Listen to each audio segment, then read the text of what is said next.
उत्तर भारत के एक सुदूर गांव देवगढ़ में एक पुरानी हवेली थी जिसे लोग काली हवेली कहते थे।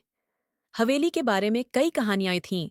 कुछ लोग कहते थे कि वहां आत्माओं का वास है, तो कुछ का मानना था कि वहां खजाना छिपा है। लेकिन एक बात सब मानते थे कि उस हवेली के अंदर जाने वाला कोई वापस नहीं लौटा। गांव के बड़े बूढ़े हमेशा बच्चों को उस हवेली के पास जाने से मना करते थे। गांव के किनारे बसे इस हवेली को देखना एक भयावह अनुभव था। चारों तरफ बड़े बड़े पेड़ थे, जिनकी शाखाएं हवेली के ऊपर छत्र की तरफ फैली हुई थीं। हवेली के खिड़कियों के कांच टूटे हुए थे और दरवाजों पर मोटी मोटी धूल की परतें जमी हुई थीं। जैसे जैसे शाम ढलती, हवेली में सन्नाटा पसर जाता। एक दिन गांव में एक नवयुवक आया। उसका नाम राहुल था और वह एक पुरातत्वविद था। राहुल पुरानी इमारतों और उनसे जुड़ी कहानियों का शौकीन था। जब उसे हवेली के बारे में पता चला, तो उसकी जिज्ञासा और भी बढ़ गई।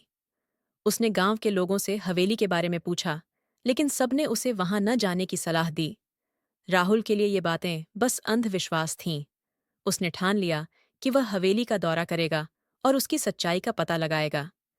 वह इस तरह के स्थानों की तस्वीरें लेकर उनकी कहानियां लिखता था, और यही उसकी पहचान भी थी। उसने अपने साथ एक टॉर्च, कैमरा और कुछ जरूरी सामान लेकर एक रात को हवेली की ओर कदम बढ़ा दिए।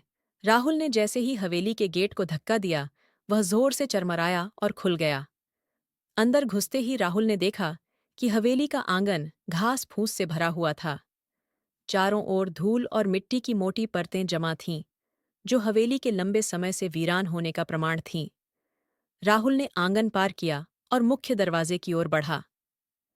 जब उसने दरवाजे को खोला, तो अचानक से एक ठंडी हवा का झोंका आया और उसकी टॉर्च की रोशनी कांपने लगी। दरवाजे के अंदर प्रवेश करते ही उसे एक अजीब सा एहसास हुआ, जैसे कि वह किसी की निगरानी में है। उसने अपने कैमरे से तस्वीरें लेना शुरू किया, लेकिन जैसे ही उसने पहली तस्वीर ली, कैमरा अजीब तरह से झटके खाने लगा।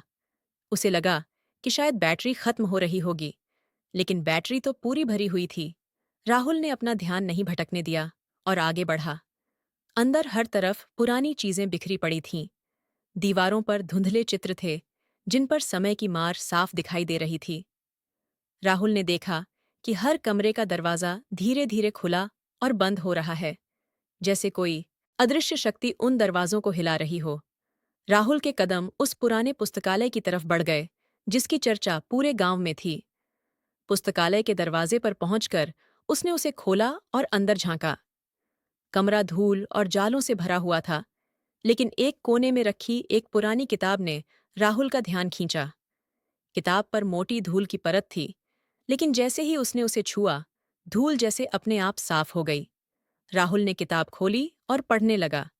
उस किताब में उस हवेली की कहानी लिखी हुई थी। वह कहानी एक धनी जमींदार और उसकी पत्नी की थी, जो उस हवेली में रहते थे। एक रात जमींदार की पत्नी रहस्यमय तरीके से गायब हो गई। जमींदार ने उसकी खोजबीन की, लेकिन वह कभी नहीं मिली। कुछ महीनों बाद जमींदार भी गायब हो गया, और उसके बाद से हवेली में अजीब घटनाएं होने लगीं। लोग कहते थे कि जमींदार की आत्मा अब भी उस हवेली में भटकती है, अपनी पत्नी की तलाश में। जैसे ही राहुल ने किताब बंद की, उसे लगा कि उसके पीछे कोई खड़ा है।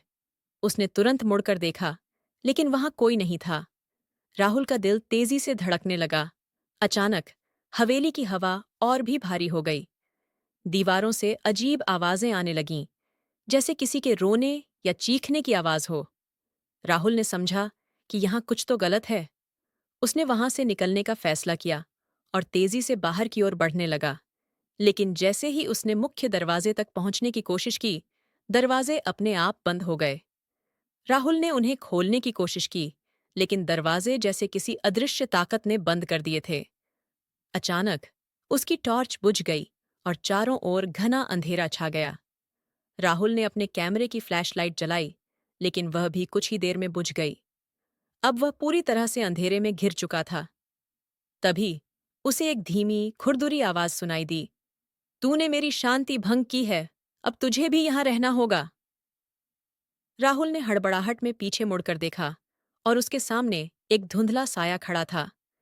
वह साया धीरे धीरे राहुल की ओर बढ़ने लगा। राहुल ने भागने की कोशिश की, लेकिन उसके पैर जैसे जमीन में धंस गए थे। वह चीखना चाहता था, लेकिन उसकी आवाज जैसे गले में फंस गई थी। साया अब पूरी तरह से राहुल के पास पहुंच चुका था। उसकी आंखों में अजीब सी चमक थी और उसके चेहरे पर एक भयानक मुस्कान थी। राहुल ने आखिरी बार भागने की कोशिश की, लेकिन तभी साया ने उसे अपने में समा लिया। सुबह होने पर गांव के लोग हवेली के पास से गुजरे तो उन्होंने देखा कि हवेली के दरवाजे पर राहुल का कैमरा पड़ा हुआ था। कैमरे की स्क्रीन पर एक आखिरी तस्वीर थी, जिसमें राहुल की आंखों में डर और उसके पीछे काले साए का अक्स था। राहुल कभी वापस नहीं लौटा और उसके बाद देवगढ़ के लोगों ने उस हवेली की तरफ देखना भी बंद कर दिया। काली हवेली अब भी खड़ी है, उस काले साए के साथ, जो हर उस आत्मा की तलाश में है जो उसकी शांति भंग करने की कोशिश करे। अगर आप दिलचस्प कहानियों, ज्ञानवर्धक सामग्री और मनोरंजन से भरपूर वीडियो का आनंद लेना चाहते हैं, तो हमारे चैनल को अभी सब्सक्राइब करें। नए वीडियो की अपडेट सबसे पहले पाने के लिए बेल आइकन को भी दबाना न भूलें। आपका समर्थन हमें और भी बेहतरीन सामग्री लाने के लिए प्रेरित करता है।